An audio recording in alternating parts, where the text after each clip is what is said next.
First, I'd like to congratulate my colleague from Wyoming for his thoughtful remarks. I mean, he's absolutely right. This is not the time for us to be raising taxes. It is tax day coming up next week, and Senator Ernst of Iowa put together this colloquy to focus us all on that issue and the fact that here we are coming on to tax day, and yet there are proposals out there saying you're not paying enough tax. So all of you who think you are paying too much tax, my colleagues on the other side of the aisle and the administration would like to increase those taxes substantially, and it's going to really hurt our economy and hurt workers, and that's my big concern about this proposal and the so-called infrastructure package. Our economy is kind of limping along still, in part because we have spent so much in stimulus that it's overheated the economy, and you can see the inflation that is hitting us. You can see it in your gas prices when you go to the pump. You can also see it in your food costs, or if you're trying to buy lumber these days, check out the costs. So on the one hand, Democrats are encouraging more inflation through stimulation that really wasn't needed based on what we had learned from the nonpartisan Congressional Budget Office, and that's overheated the economy, as, by the way, former Secretary of the Treasury Larry Summers predicted. This was in a Democrat administration, two of them. So I'm concerned about the spending, but then to pay for the spending, these tax cuts are really a mistake. What I'd like to do is to go back to the economy we had before COVID, because that economy was really helping everyone. It was an inclusive economy.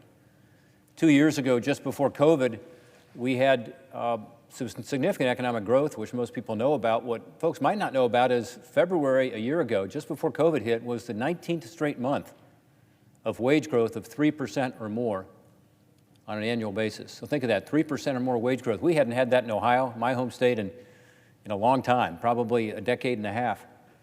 And that kind of wage growth was primarily focused on lower income and middle income workers.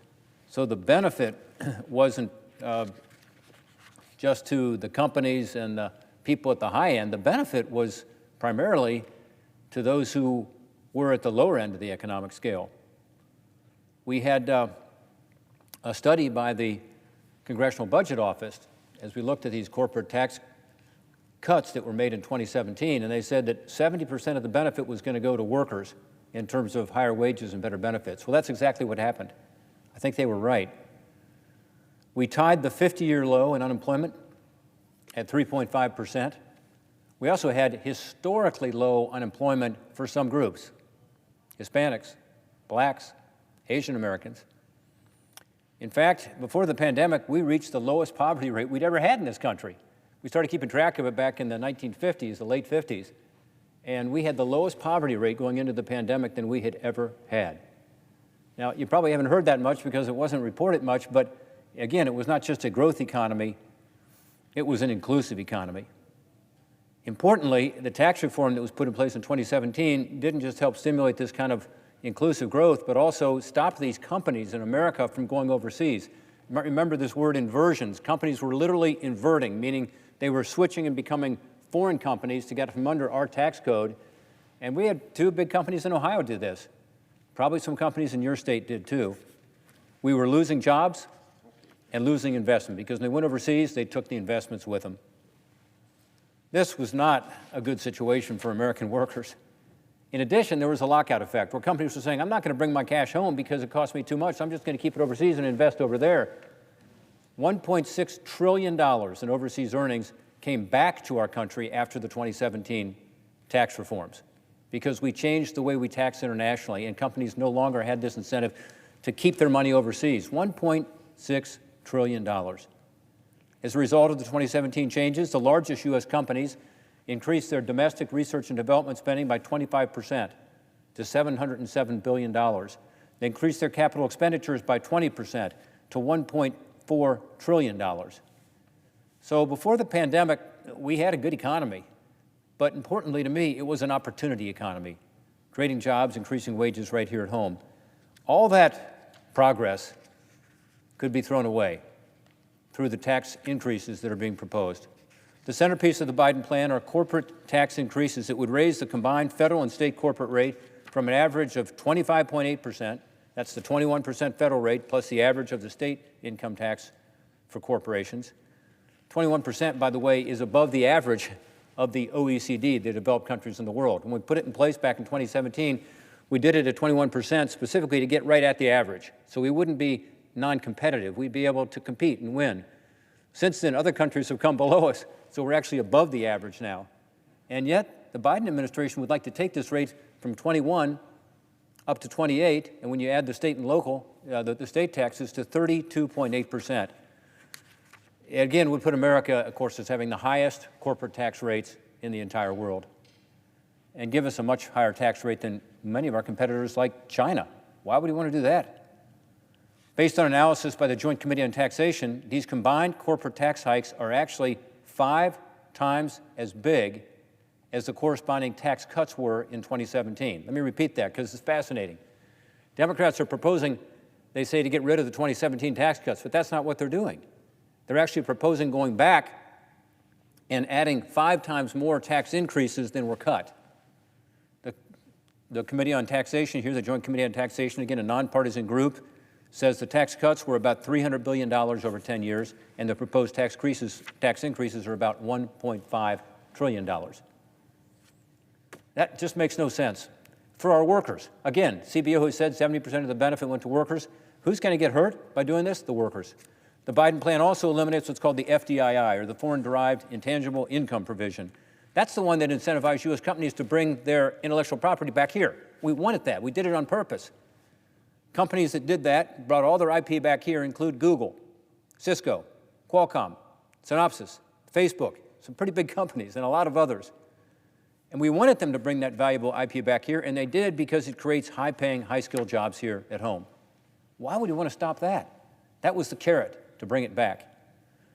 It also makes it more costly for U.S. companies to operate outside the United States, again, punishing American workers who have jobs here that support international sales. Studies by the Nonpartisan Congressional Budget Office have shown, again, it's workers who are going to bear the brunt of this. That's what many seem to miss. When we talk about how this proposal makes us less competitive, we're really saying it makes American workers less competitive. It ties their hands behind their backs. In Ohio, just as one example, we've got Procter & Gamble. Now, Procter & Gamble makes a lot of diapers and a lot of other products, but it's not cost-effective for them to make diapers here and ship them overseas, so they have diaper plants overseas. That's the only way they can be competitive. These tax increases would punish companies like that dare to do business overseas, even though they're creating jobs here in America by doing that. There are about 13,000 people that work for Procter & Gamble in Southwest Ohio, where I live. 40% of them have their jobs because of international sales. So you're talking about losing thousands of jobs in America if they can't be competitive globally. We want our American companies to be competitive globally, or at least we should. These tax hikes are going to hurt our competitiveness and put domestic jobs at risk. By the way, the Biden administration knows all this is going to happen. They know that increasing the corporate rate to make us non-competitive, taxing international overseas earnings, taxing companies more that want to bring their IP back, that's going to make us less competitive. We know this because when Secretary of the Treasury Janet Yellen announced these proposals, she said, quote, "Help us, other countries in the world, raise your taxes too, to make it a more level playing field." It's a plea by America to other countries saying, please raise your taxes too so we can all be in this together. Other countries aren't going to do that. Again, they've actually lowered their taxes since 2017 on average. And by the way, it was interesting, the Irish Minister of Economy, or Finance Minister, said right after that, when he was asked at a press conference, are you going to raise your tax? He said, no. We want to be competitive. We want to bring jobs. Of course they want to bring jobs to their country. And other countries are looking at us and saying, wow, America's just going to show the white flag and allow us to now beat them in terms of this global competition that's out there. That's the real world. So it may sound good to raise taxes on business, but it's going to hurt workers, and it's going to make us not competitive. I really hope that the Biden administration is not successful in this effort. I don't want to see the workers that I represent in Ohio hurt. I want to see it get back to that economy that was one where we had not just low unemployment, but rising wages, low poverty rates, the kind of inclusive economy we should all want. There are all sorts of other issues here, and I know my colleague from Iowa is probably going to talk about some of those, like the estate tax and capital gains tax. I mean, there's all sorts of things that are being talked about, but in this first package of infrastructure, just the corporate taxes alone is going to be so damaging to our economy. Instead of pursuing these kind of partisan tax hikes, let's focus on getting back to where we were pre-COVID. back to that strong growth, that wage growth, back to that competitive opportunity economy. I yield back.